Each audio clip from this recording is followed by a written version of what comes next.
Hola,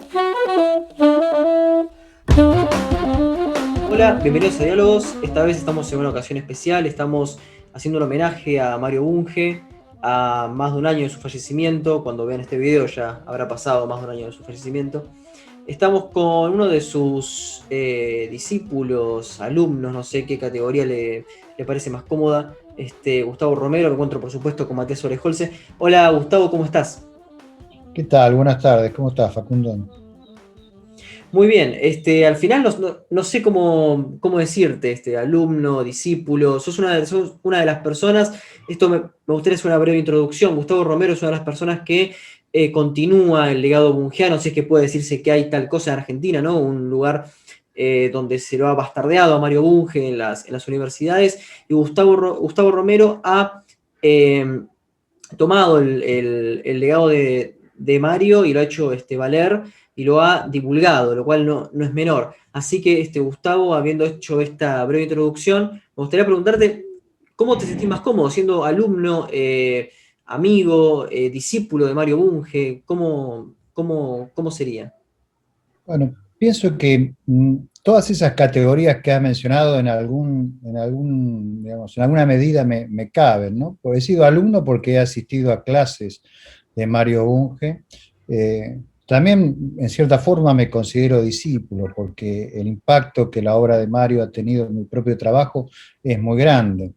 Y también en cierta medida es cierto que me he dedicado a divulgar y también a expandir el legado de Mario Bunge en varias ramas de la filosofía que él supo atacar. Y de hecho yo enseño filosofía científica en la Universidad de La Plata, le he enseñado también en otras universidades y en general, digamos, la línea en la cual yo enseño es una línea que está muy de acuerdo, sobre todo en la ontología y la semántica, con la filosofía, con la obra de Mario Bunge. Así que creo que me siento cómodo con cualquiera de, digamos, de las formas que has usado para mencionarme. Bueno, ya que menciona el curso de filosofía científica, yo lo he cursado, he estudiado con Romero filosofía y lo recomiendo muchísimo, sobre todo a la gente que está en La Plata, porque justamente es ahí donde se enseña y es un curso gratuito, ¿no? Para los alumnos de la UNLP, así que si están por La Plata y ven que se está dando, les recomiendo muchísimo que lo tomen.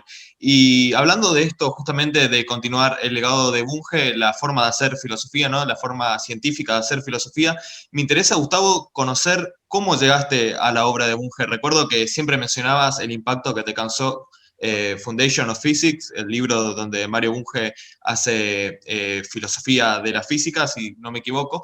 ¿Y ese fue realmente el primer libro que leíste de Bunge o ya te habías encontrado previamente con algún trabajo? ¿Qué tal, Matt? ¿Cómo estás? En realidad no fue el primer libro que leí de Bunge. Es cierto que es el libro que quizás más profundamente influyó en mi pensamiento. Pero lo primero que leí de Bunge, como muchos otros, es ese pequeño librito que tiene tres o cuatro conferencias de Mario Bunge que han sido reproducidas muchas veces, que se llama La ciencia, su método y su filosofía. De hecho, lo leí por primera vez, yo creo que fue en 1983 o 1984, y me decepcionó mucho, me pareció extremadamente simplista, ¿no? En muchos aspectos, y entonces abandoné la lectura de Bunge, digamos, porque lo comparé con Popper y otros autores que yo leía mucho en esa época, y ese libro me había parecido en particular un libro menor.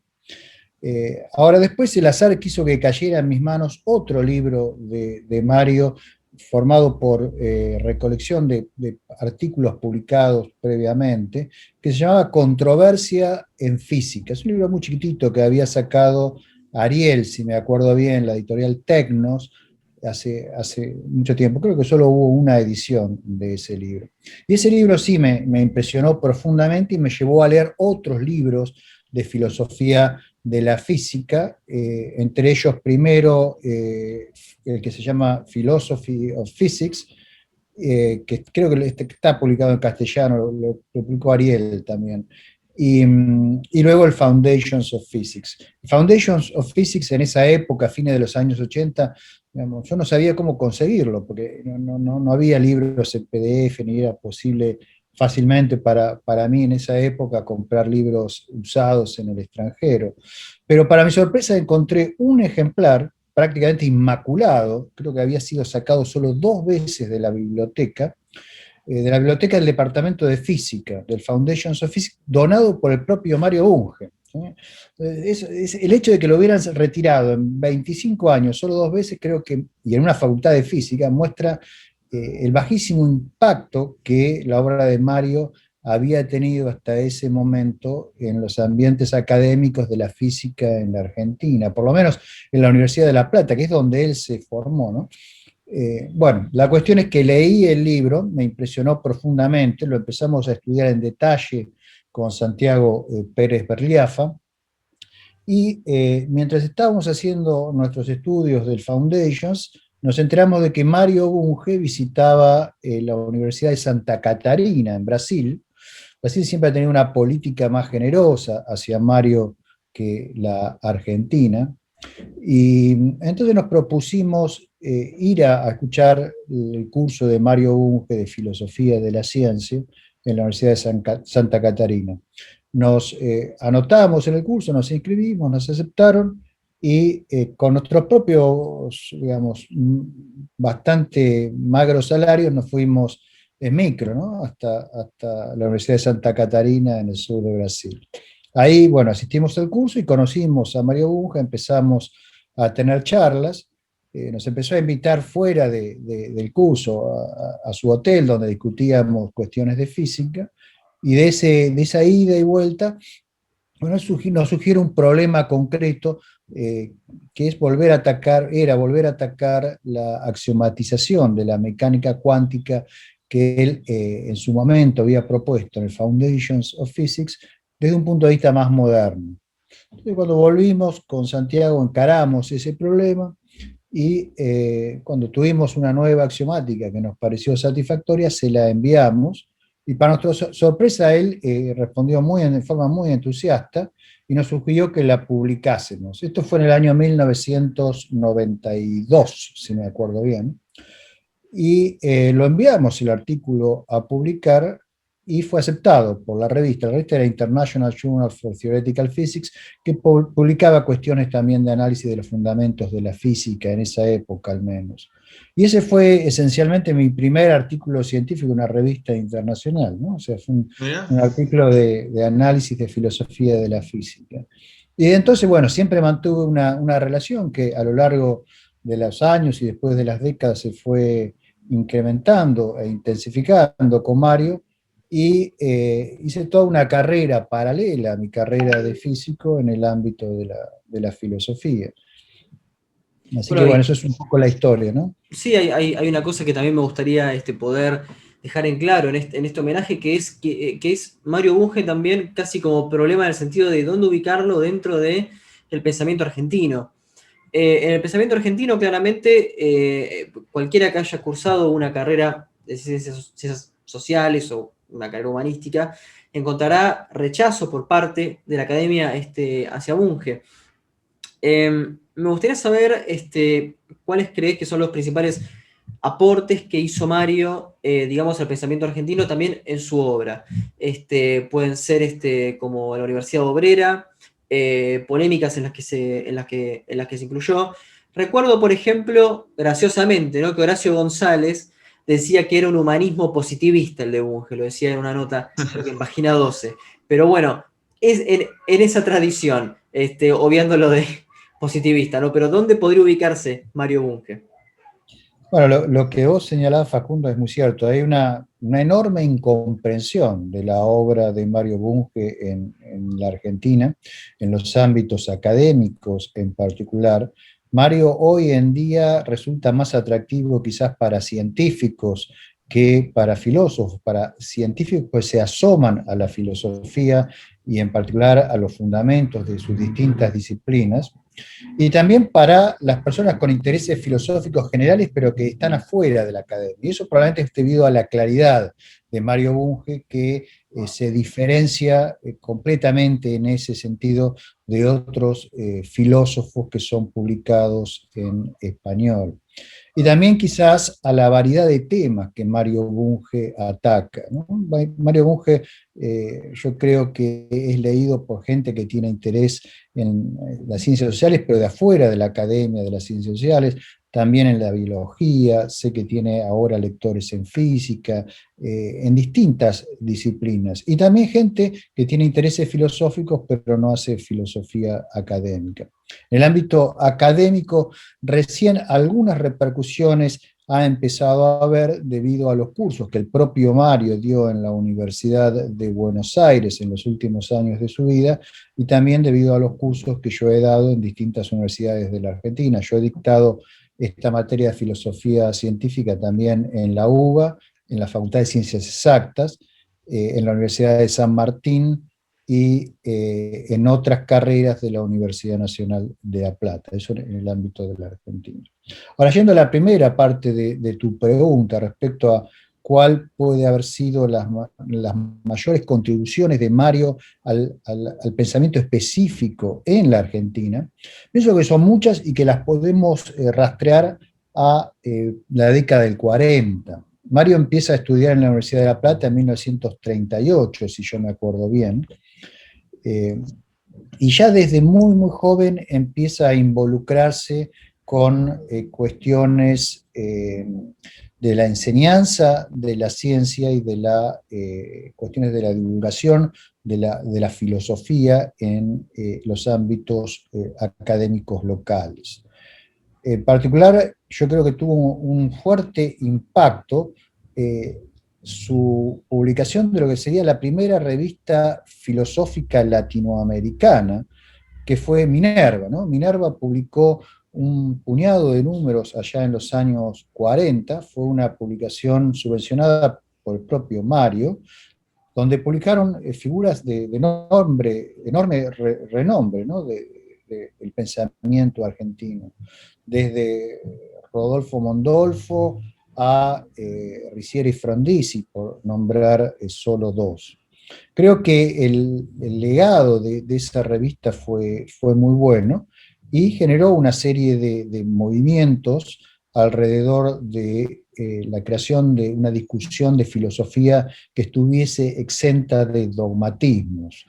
Después un poco seguirían con esa tradición personas como Klimovsky o como Tomás Moro Simpson, que sería un discípulo de Klimovsky, y quizás, digamos, la proyección última de todo ese movimiento esté en la Sociedad Argentina de Análisis Filosófico y algunas otras actividades de filosofía analítica que hoy se pueden ver en la Argentina. Paralelamente, Mario Bunge atacó el problema de la enseñanza, de la ciencia y de la enseñanza en general en los ámbitos obreros, a través de la creación de la Universidad Obrera, que vos también mencionaste, Facundo. Creo que eso también fue algo extraordinario, o sea, también fue una empresa quijotesca, financiada en buena medida por el propio Mario, y creo que también dejó su impronta. Lamentablemente,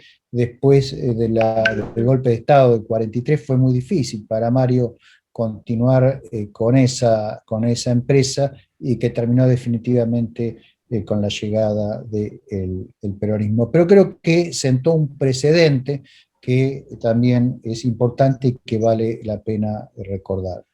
Y en esa misma época Mario participa de la creación de otra sociedad que sería también muy importante, que es la Asociación Física Argentina.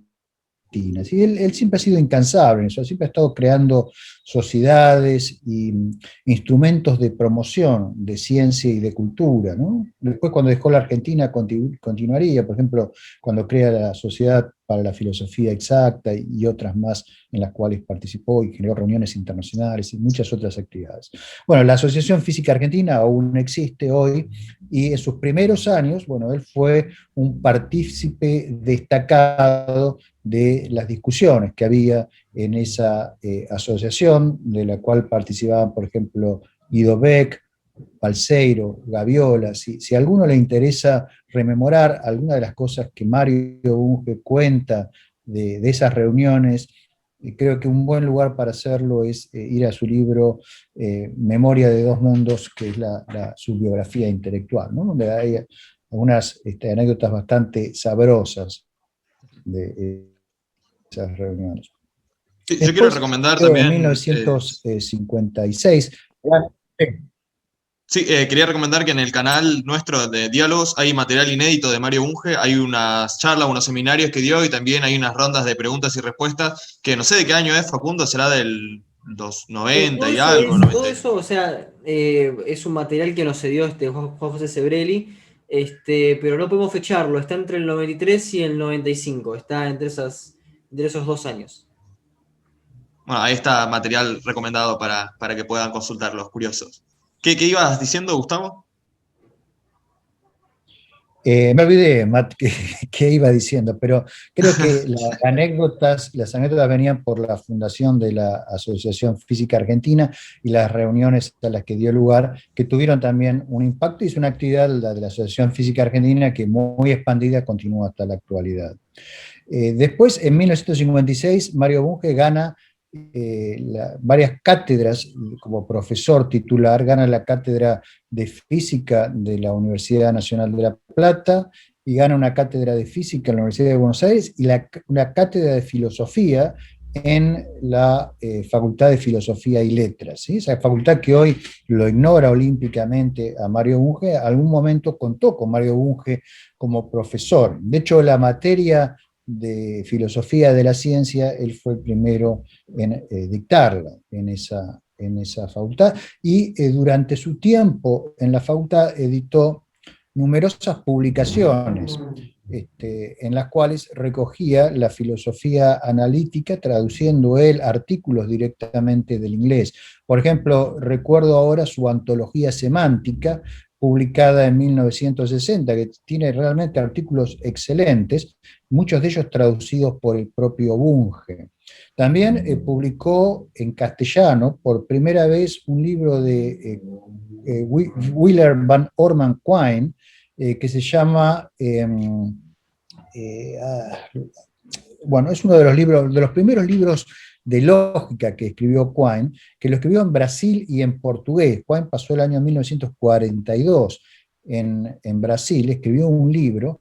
Mario Bunge conoció ese libro cuando hizo su postdoc en la Universidad de San Pablo, que es donde había estado Quine, y como era amigo de Quine en esa época, le pidió permiso para traducirlo, el libro al castellano. Y así fue que el libro apareció antes en castellano que en inglés. El sentido de la nueva lógica es el libro, del sentido de la nueva lógica, ese es el título.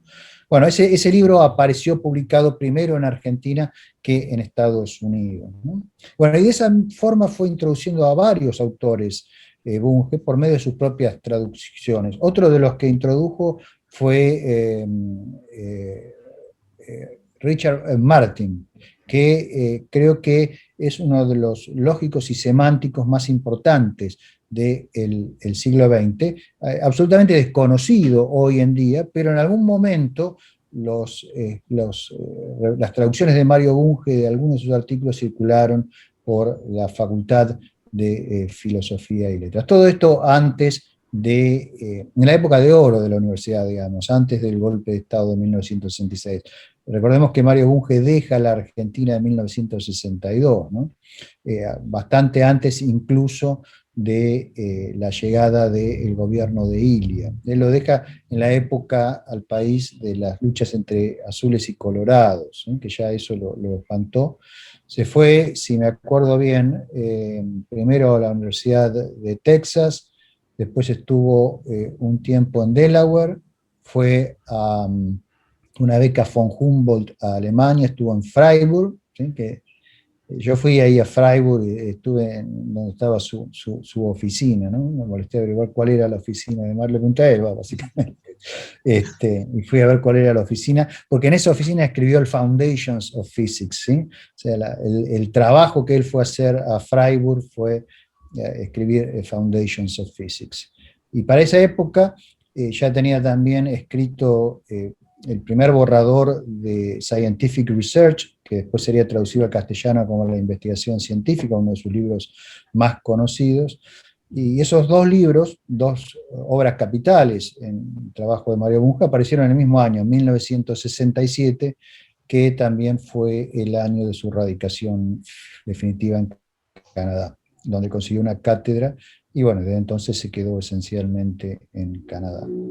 Así que Claro, bueno, sí, sí, perdón. se mencionó varias veces la Universidad de La Plata de Física. Me interesa saber cuál es, digamos, cómo se lo percibe ahí a Mario, cómo se lo valora, si se lo valora más que, bueno, sabemos que sí, que en la Facultad de Filosofía de la UBA, por ejemplo, se lo recuerda, hay profesores que tuvieron trato con él. ¿Cómo se lo ve a Mario en la Facultad de Física de la UNLP?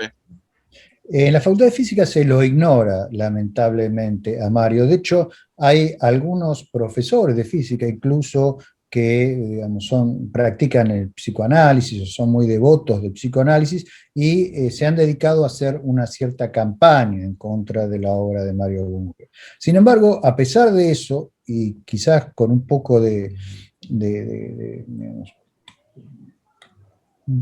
buena suerte, podríamos decir, de mi parte, mis propios cursos han contribuido a que entre los estudiantes de física sea bastante popular la obra de Mario Bunge. Así que yo diría que es una especie de recurso secreto que a veces al cual apelan los estudiantes a partir del boca a boca. Pero lamentablemente desde las propias cátedras no se enseña nada relacionado con Mario Bunge. Más bien yo Sí, diría lo contrario. respecto a esto, ¿no? Respecto a este diagnóstico, ¿no? De una persona que, si analizamos su derrotero, es ignorado completamente, hasta el día de hoy tiene reticencias, como acabas de nombrar, Gustavo. Eh, ¿A qué se lo atribuís? Yo tengo algunas hipótesis, creo que hay varios giros a ciertas modas en las universidades, pero como vos dijiste, Mario en su momento fue, o sea, enseñó acá, y aún así terminó siendo hoy ignorado, mala palabra, inclusive uno puede sufrir una censura por nombrarlo a Mario Bunge. ¿Por qué crees que pasó? Y si ves alguna beta con cierta ilusión, con cierta esperanza, de que la obra de Bunge finalmente pueda ser revitalizada en alguna nueva camada, por ejemplo. Sí, de hecho, lamentablemente Mario Bunge no solo es ignorado, sino que es activamente combatido en ámbitos académicos, ¿no? Y su pensamiento es intencionalmente tergiversado y, digamos, caricaturizado, Una de las lamentablemente. caricaturas más comunes es decirle positivista cuando cualquiera que haya leído un libro al azar de Bunge se va a encontrar con críticas contundentes de Bunge al positivismo, por ejemplo. Sí, bueno, creo que en un programa de esta serie comentamos sobre el tema Ujú. del mal uso de la palabra positivista para calificar, ¿no? A oponentes, digamos, algo muy usado en ámbitos académicos argentinos, ¿no? En general. Ahora, respecto a por qué esta actitud hacia Mario Bunge y su obra, creo que no, las causas son complejas, no hay una única causa. En parte yo creo, como dice Facundo, ahí hay una cuestión de cuáles son las modas imperantes en ciertos ámbitos académicos. En el ámbito argentino, digamos, eh, la filosofía exacta, la filosofía fuertemente influida por la ciencia, es combatida. La filosofía que ataca problemas y trata de resolverlos es muy mal vista. Se piensa que la función de la filosofía esencialmente es glosar a otros autores, en particular a autores de lo que se llama la línea continental, de filosofía continental, o autores que están relacionados con cosas que yo mismo no consideraría casi filosofía, sino hoy en día pseudofilosofía. Está completamente divorciada, en mi opinión, la filosofía académica en la Argentina de la ciencia, lo cual es muy lamentable porque la ciencia es uno de los motores del conocimiento moderno y está detrás de la tecnología que impulsa a las sociedades modernas. Entonces, difícilmente se puede hacer filosofía sin comprensión de la ciencia de nuestro tiempo. Y el ignorar a los métodos exactos que con tanta vehemencia defendió Mario Bunge, lo único que se logra es ganar en imprecisión y vaguedad, que es una cosa que también Mario Bunge siempre combatió. Ahora, ¿es esto reversible? Sí, yo creo que es reversible por una razón muy sencilla.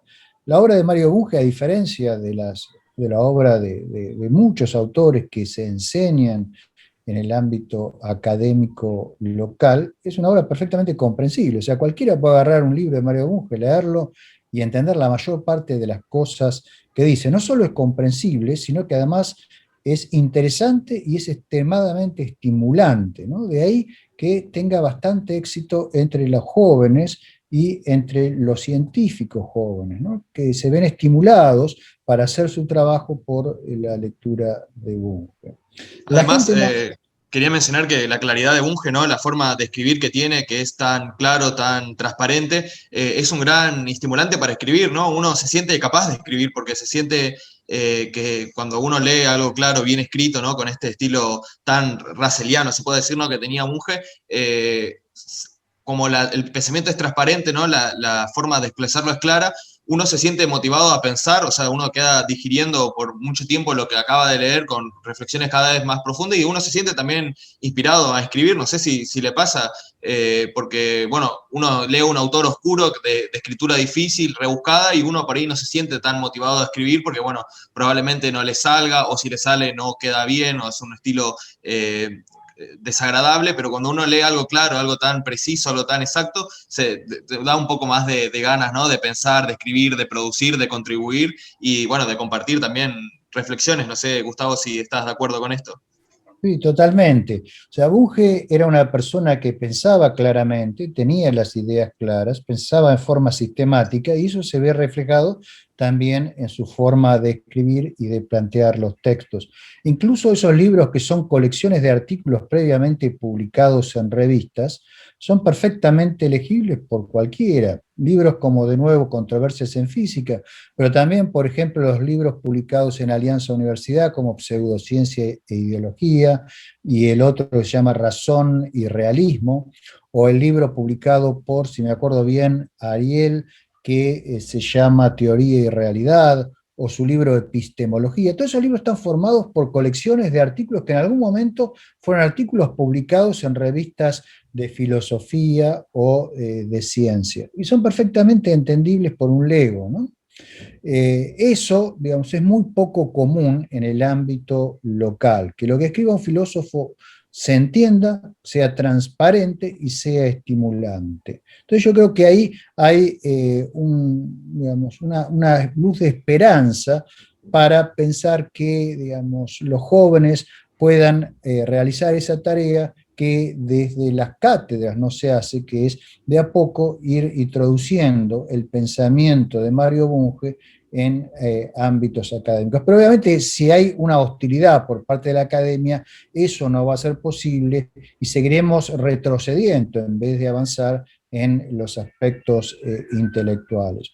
También hay un factor personal, me parece, en la encona contra Mario Bunge, que probablemente esté relacionado por la forma extremadamente combativa, por la personalidad que Mario tenía de a veces plantarse en las conferencias y decirle a la gente en la cara lo que pensaba. Digamos, no era una persona sutil o de un tacto, digamos, muy fino, ¿no? Para eso. Entonces generó muchos enemigos. Yo más de una vez lo charlé a eso con él, siempre tratando de sugerirle que quizás modos más delicados podían facilitar la penetración de su pensamiento, y no en Argentina, porque ya es un caso perdido, ya los enemigos aquí están hechos y son en general para toda la vida, pero en otros ambientes, ¿no? Y Mario me decía que el tema de su personalidad es un tema que él lo había sufrido toda la vida, que su propio padre le decía que el temperamento que tenía le jugaba en contra, que él lo sabía, pero que bueno, ya se había resignado y que era muy tarde para cambiar esto. Incluso en el Congreso de Filosofía Científica que se hizo acá en Argentina, hubo varias anécdotas, ¿no? De la personalidad de Bunge que se levantaba y se iba, o insultaba a los conferenciantes, ¿no? Sí, bueno, eso, digamos, a lo largo de su vida hizo muchísimas de esas, ¿no? Entonces las hizo en la Argentina, las hizo afuera, y eso le valió sus enemigos adentro y afuera. Eso, y además la envidia, el hecho de que es una persona que tuvo una carrera internacional muy importante, que ganó premios muy, muy grandes, como por ejemplo el Príncipe de Asturias, que tuvo 20 y pico de doctorados honoris causa, todo eso genera envidia, y una de las formas de la envidia en los ambientes académicos argentinos es el ninguneo, el tratar de hacer que la persona simplemente desaparezca, ¿no? Y bueno, en cierta medida han tenido bastante éxito. Ahora, con las ediciones de los libros en PDF, la circulación de los ebooks y todo eso, creo que, digamos, Mario Bunge puede llegar a tener una gran penetración a pesar de esa oposición del establishment académico que hay en la Argentina. Y después hay otro aspecto que yo estoy seguro que ustedes van a coincidir conmigo, que ha influido en la hostilidad hacia Mario Bunge, y es que Mario Bunge era un enemigo implacable de las pseudociencias y en particular del psicoanálisis, que es tan caro a tantos intelectuales y pseudointelectuales en este país. Entonces, bueno, eso creo que también le jugó en contra, ¿sí? Sí, Y no eso estoy sin diciendo ninguna con duda. eso. Estoy Sobre muy de todo acuerdo con eso. en diarios como Página 12, por ejemplo, ¿no? Que tienen una fuerte presencia del psicoanálisis en casi todas sus editoriales. Sí, Pero, perdón, Facundo. pero yo creo que hay una cosa, ¿no? Que, bueno, el que está viendo este video en este momento, puede ser que quizás no esté tan familiarizado con la obra de Bunge. Y me gustaría saber dos cosas. ¿Con quiénes dialoga Bunge? Recién nombraste Quine, pero por supuesto se puede hacer una lista que puede ser realmente ridículo enumerarla, pero por lo menos los autores con los que dialoga obsesivamente en su obra Bunge, o las tradiciones con las que dialoga, y por lo menos un acercamiento, si puedes hacerlo, Gustavo, al pensamiento de Bunge. En qué consiste, básicamente? No explicarlo, no, su ontología, sino en qué consiste el pensamiento y con quiénes dialoga en todo su trabajo bibliográfico. Bueno, empecemos con la primera parte, con quienes dialoga en su trabajo. Que quizás la primera faceta de esa pregunta es quiénes son los que fuertemente influenciaron su visión del mundo, ¿no? Entonces, yo creo que la visión del mundo de Mario está influida esencialmente por los moralistas franceses, en particular, perdón, por los moralistas, no, por los, los ilustrados. A veces, perdónenme, pienso en otro idioma y se me mezclan las cosas. Por los ilustrados, o sea, por ejemplo, el barón d'Holbach o el Betius, ese tipo de figuras del siglo XVIII francés. Condorcet también lo cita mucho. Sí, Condorcet, Diderot, o sea, las figuras fundamentales alrededor de la enciclopedia. Ahí tiene una afinidad temática, pero también tiene una afinidad de método, una afinidad en el gusto por el sistema y también por las ideologías políticas de Mario. Yo creo que ese tipo de autores le influyeron fuertemente. Después, Bertrand Russell fue una influencia muy grande en su vida, al punto que su hijo se llama Eric Russell en honor a Bertrand Russell, ¿no es cierto? Y luego tuvo una fuerte influencia durante los años 40 y 50 de positivistas lógicos y también de filósofos analíticos postpositivistas, ¿sí? Entre los cuales mencionamos recién a Quine y a Martin, pero hay muchos otros. Por ejemplo, él tenía un gran respeto por Hans Reichenbach y estudió la obra de Tarski, por ejemplo, otro autor al cual él respetaba mucho. Y al principio de su carrera, él recibió fuerte ayuda esencialmente de dos personas para lograr su inserción internacional. Por un lado, Quine, que fue quien le recomendó a Harvard University Press que publicara el primer libro de Mario que apareció a nivel internacional, que fue Causality, y luego la otra persona fue Karl Popper. Popper fue árbitro en la revista de British Journal for the Philosophy of Science de dos artículos que Mario Bunge envió a esa revista, sobre los fundamentos de la mecánica cuántica, y Popper hizo que esos artículos los publicaran, y a partir de ahí empezaron a desarrollar un cierto contacto frecuente, primero epistolar y luego personal, y se puede decir que fueron amigos hasta fines de los años 60, principios de los años 70. De hecho, en 1964, Mario Bunge publica un libro basado en una conferencia en honor que él hizo en honor a Karl Popper, la primera conferencia que se hiciera en honor a Karl Popper, que ese libro se llama, creo que es algo así, de Approach to, soy tan malo para la memoria ahora últimamente, me olvidé el título del libro.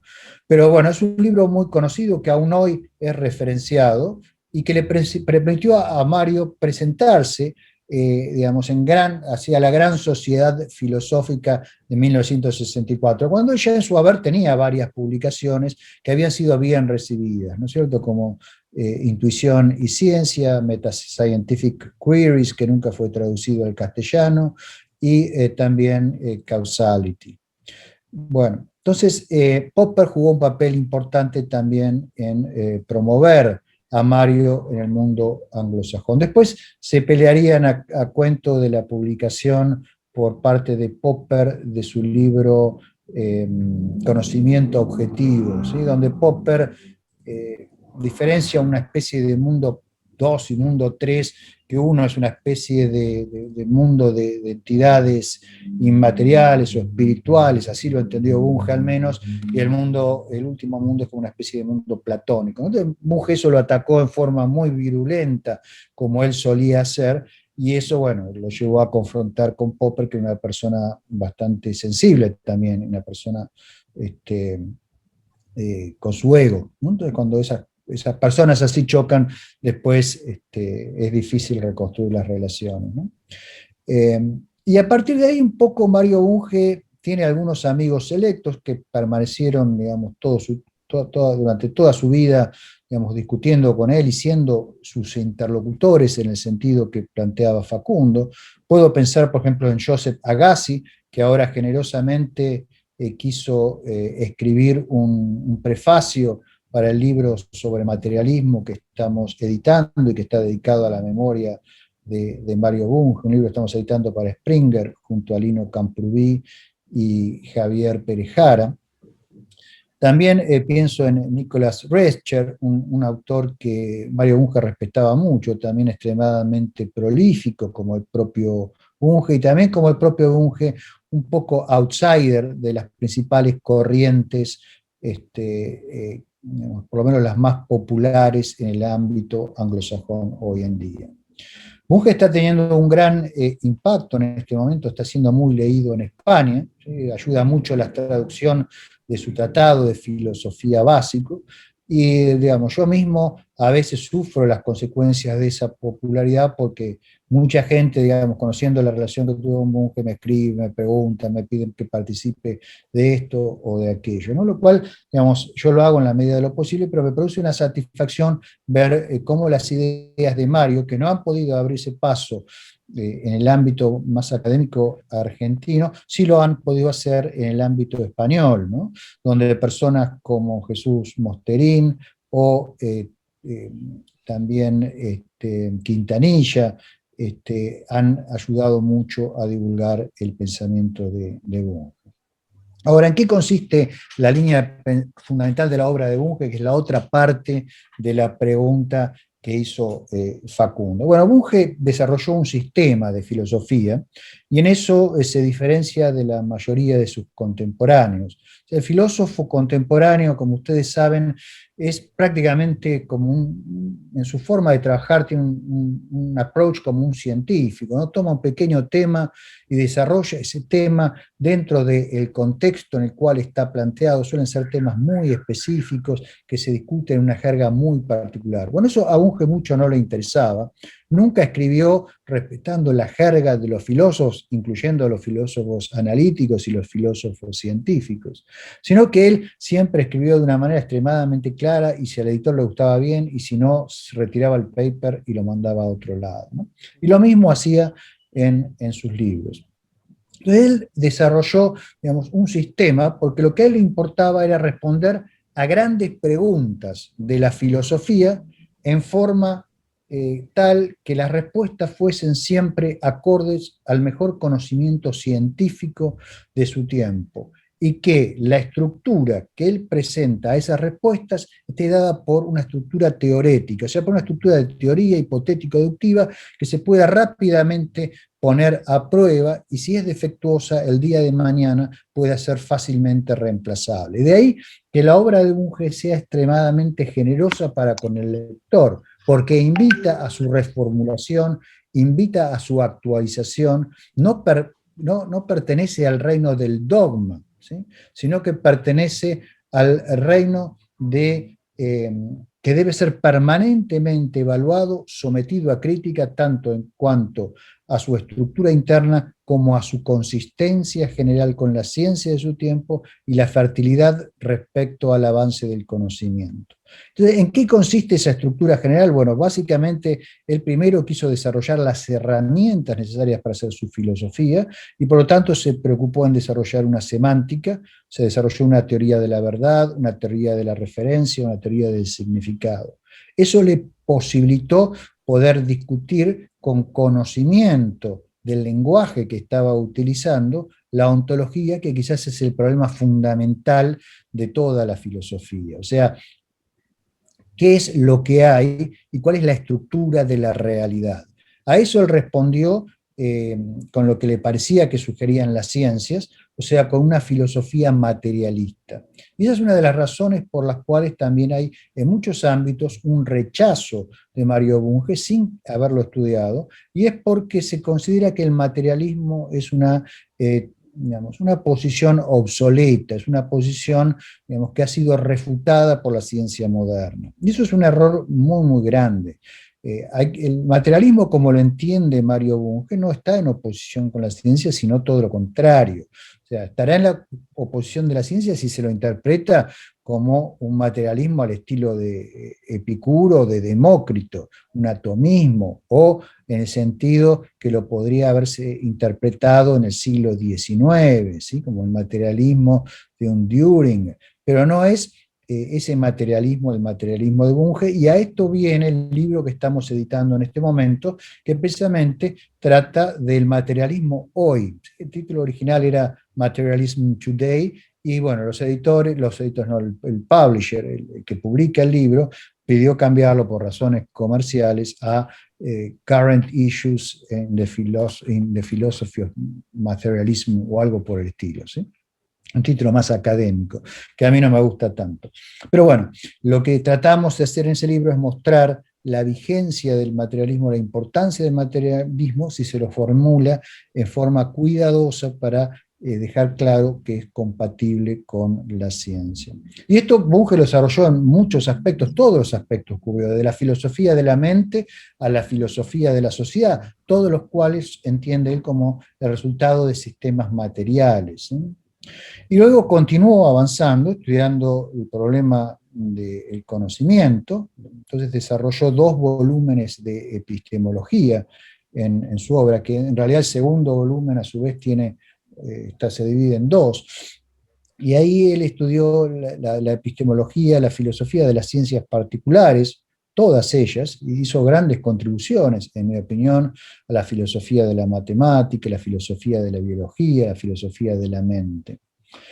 Y la filosofía de las ciencias sociales, a la cual dedicó prácticamente toda la década de los años 90.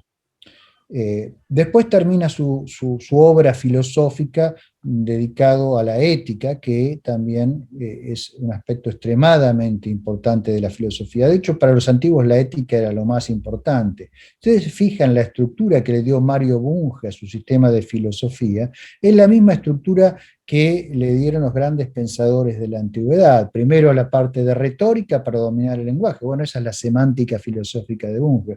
Después las cuestiones ontológicas, ¿no? Ya sea el materialismo, pluralismo, monismo. Y después de eso, la parte de cómo conocemos, qué es lo que entendemos. Y finalmente, todo eso es la preparación para saber cómo vivir. Y eso es, a eso va la ética, ¿no? Entonces, la estructura del de la filosofía de Mario Bunge, del sistema filosófico de Mario Bunge, es similar a los grandes sistemas filosóficos de la antigüedad clásica, ¿sí? Sí, y para... Sí, perdón, Gustavo. No, iba a decir simplemente que en sus últimos años se dedicó a filosofía práctica, ¿no? Entonces desarrolló un libro que se llama Filosofía para Médicos y también escribió un libro de filosofía política. Y todos sus libros para mí es el menos feliz, pero bueno, esto muestra la enorme amplitud de Mario Bunge y que su sistema es un sistema que se puede aplicar, digamos, a todos los aspectos del quehacer humano. Sí, Perdón, Y Fernando. antes que hable de Facundo, quería mencionar también que es muy valioso, muy rescatable y también muy clásico, en el sentido de los grandes genios de la humanidad, que Mario Bunge siguió escribiendo prácticamente hasta que falleció, ¿no? Siguió escribiendo, ya tenía, creo que, no sé, 90 y tantos años y seguía publicando en revistas de física, seguía publicando artículos de ontología, eso también es muy, muy valorable y, bueno, quizás también tenga sea en parte una clave para vivir tantos años, ¿no? Mantener siempre la cabeza funcionando. Facundo, ¿qué querías decir? bueno, y claro, al tener una obra tan monstruosa, en el mejor sentido de los términos, y con una palabra creo que es poco feliz, uno, el que no esté familiarizado con la obra de Bunge, claro, se siente amenazado, se siente como que no sabe cómo poder comenzar a, a meterse dentro de este sistema que Gustavo describió con tanta elocuencia. Así que, Gustavo, ¿podrías darnos, digamos, como una introducción sobre cómo recomendarías para bueno, no un Lego, pero por lo menos para una persona que está estudiando en una facultad cualquiera y que no le muestran a Mario Bunge y que como es sabido que no lo hacen y se interesa de repente por este filósofo? Eh, ¿Cómo recomendarías que haga un itinerario para poder recorrer su obra? Sabés, Facundo, que este problema que vos estás mencionando, la vastedad de la obra de Bunge, él era muy consciente de esto, ¿no? O sea, si uno quisiera entender profundamente la obra de Bunge, no le queda otra que estudiar los grandes eh, textos de Bunge, que son el Tratado de Filosofía Básico, Foundations of Physics, y, digamos, sus grandes libros, ¿no? Pero son libros difíciles, son libros que a veces a la persona que se va a aproximar por primera vez le resultan imposibles de acceder. Además, digamos, no están todos traducidos, es un problema. Entonces Bunge era consciente de eso y por eso generó una serie de libros pensados como llaves fáciles para acceder a las ideas principales que están en su obra. De hecho, buena parte del siglo XXI lo dedicó a escribir esos libros, donde de paso, ya que estaba, introdujo, digamos, modificaciones aquí y allá, en base a los progresos científicos y revisó su sistema de filosofía allí donde debía ser revisado. ¿Cuáles son esos libros? Por si alguien quiere empezar a estudiar la obra de Bunge, bueno, no hay mejor lugar que esos libros. Esos libros son Emergencia y Convergencia, un libro que publicó en el año 2003, por primera vez en inglés, pero que ya está traducido, creo que por Gedilla en España, pero que se consigue fácilmente en la Argentina. Es un libro donde él discute ontología, y es la mejor introducción a la ontología de Bunge que puede haber. Él discute cómo está estructurada la realidad, discute cómo emergen propiedades de sistemas complejos y también cómo éstas desaparecen, cómo se estructura toda la realidad en un sistema de niveles y cuál es la evidencia que tenemos para pensar que el mundo es así. Entonces, ese libro nos permite introducirnos a la ontología de Bunge. Inmediatamente que lo terminó de escribir, empezó a escribir otro que se llama Chasing Reality, A la Casa de la Realidad, que está también publicado por suerte en castellano, creo que es la misma editorial que lo publicó, pero me puedo estar equivocando. Y ese libro es una introducción a su filosofía del conocimiento, ¿sí?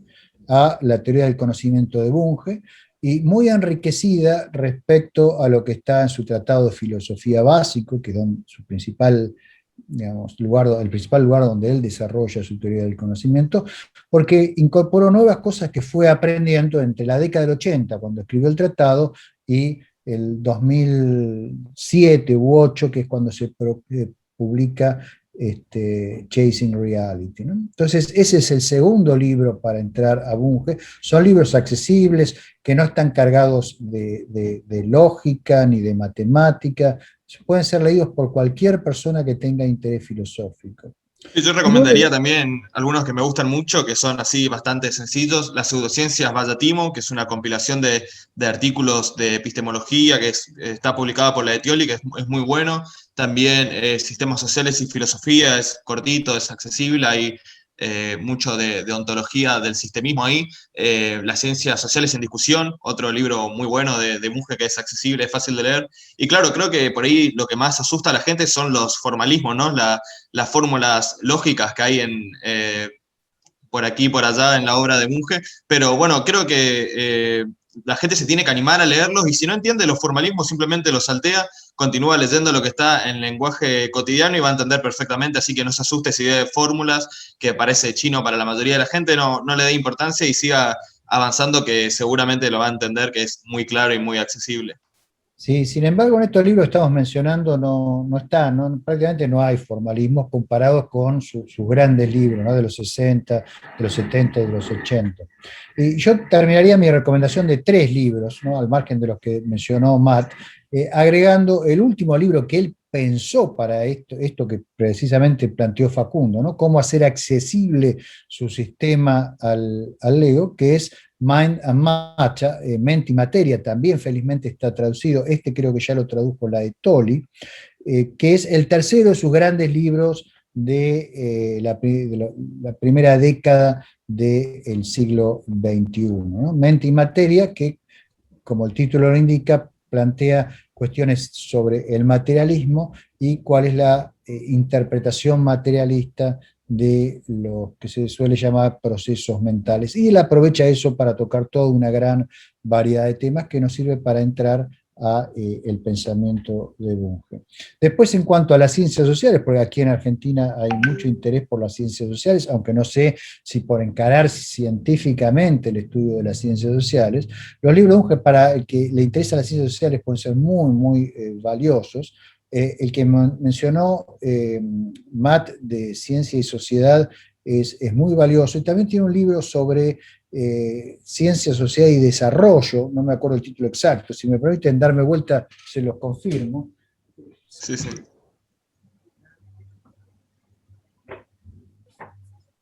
A ver. Lo bueno de no tener memoria, pero tener biblioteca es que uno se da vuelta y tiene La respuesta. es este libro, ¿no? Ciencia, Técnica y Desarrollo. Es realmente un libro muy importante, me parece a mí, para leer en un país como la Argentina, porque trata los problemas que enfrentan los países como la Argentina. Y este es otro libro que también se puede recomendar, no es un libro de Bunge, es un libro al cual Bunge contribuye, se llama Elogio del Cientificismo. Una de las cosas que siempre se utiliza como insulto en la Argentina es: usted es un maldito cientificista, ¿no? Bueno, aquí Bunge se planta y ofrece batalla, ¿no? Y con Bunge nos plantamos unos cuantos. De hecho, en ese libro, al cual, por ejemplo, también contribuye Miguel Ángel Quintanilla, del cual también soy un buen amigo, mi propia contribución se llama Confesiones de un maldito cientificista, ¿no? Donde también enfrento de frente el problema y trato de explicar por qué el cientificismo, lejos de ser algo deshonroso, es algo que deberíamos defender y tratar de propagar, ¿sí? Así que bueno, yo creo que aquel que desea asomarse en la obra de Bunge, cualquiera de esos libros es un buen camino para comenzar a adentrarse. Y si el destino de esa persona está en la filosofía, bueno, acaso termine estudiando los grandes libros de Bunge, el Treatise on Basic Philosophy, el Foundations y algunos otros que son libros ya mucho más densos, y esos libros les sugieran nuevas líneas de investigación, como me las han sugerido a mí. Yo, en el desarrollo de mi propia labor filosófica, bueno, he llegado a diferir en muchas cosas con Mario Bunge, ¿no? Pero siempre son diferencias que parten de la crítica constructiva y de algo que Mario Bunge siempre me instó a hacer, que es, digamos, ninguna teoría es final, toda teoría siempre debe ser cuestionada y donde se la pueda mejorar debe ser mejorada, ¿no?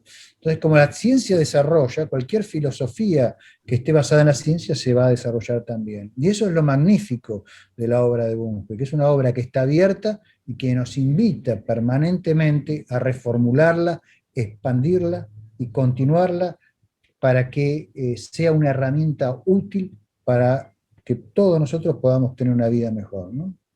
Bueno, Gustavo, muchísimas gracias. Creo que con eso fue suficiente. Y bueno, te agradezco la verdad mucho por todo el tiempo. Se nos estiró bastante. Habíamos charlado más o menos 40 minutos y estuvimos una hora hablando de Bunge porque bueno, es un tema muy apasionante para los tres. Y bueno, espero que nos veamos pronto. Y bueno, muchísimas gracias y saludos.